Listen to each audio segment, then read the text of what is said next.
La célèbre animatrice s'est laissée aller à quelques confidences sur sa vie personnelle au micro d'Europe 1. L'occasion pour Valérie Damido d'évoquer quelques folles histoires, notamment avec son père Guy, mort il y a de cela 3 ans.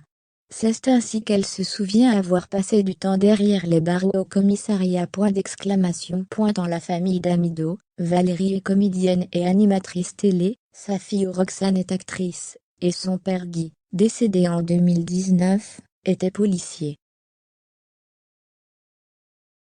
Mercredi 9 mars 2022, au micro de Philippe Vandel dans l'émission Culture Média sur les ondes d'Europe 1, l'ancienne présentatrice de D&E se livre sur sa relation avec son papa policier, et en profite pour raconter une anecdote surprenante à propos du jour où elle a fini derrière les barreaux au commissariat. Le métier de policier est loin d'être de tout repos. Et il est surtout difficile pour les forces de l'ordre en exercice d'être disponibles, chaque soir pour retrouver ses enfants à 16h30, après l'école. Le père de Valérie Damido peut en témoigner.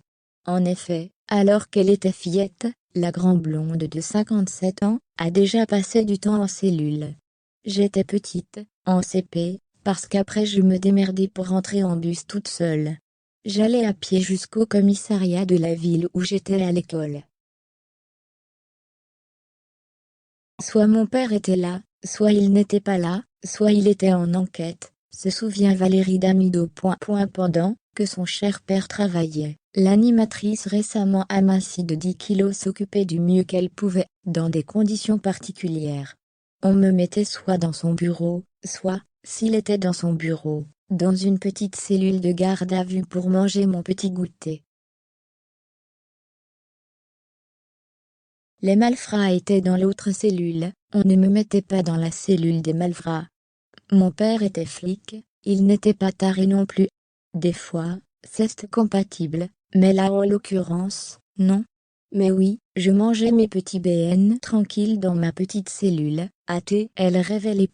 Ce n'est pas la première fois que l'amoureuse de Régis Vioja évoque son enfance auprès de son père policier. En mai 2021, auprès de nos confrères de gala, elle évoquait le lien qui unissait son papa à la famille royale britannique. Il a travaillé comme sertisseur chez Van Cleef et Arpels, c'est lui qui a serti l'épée du roi George, portée par le prince Philippe. Puis il a passé le concours d'inspecteur de police. C'était un flic atypique. De toute sa carrière, il n'a jamais utilisé son arme, ou fait usage de la force. Il était ami avec tous les gitans, son pote c'était Vidal Edmond, le chef du gang des Lyonnais dans les années 70, NDLR, on mangeait avec eux dans leur campement. Tous les week-ends, il y avait du monde à la maison, avait-elle déclaré. De belles anecdotes qui resteront dans la famille.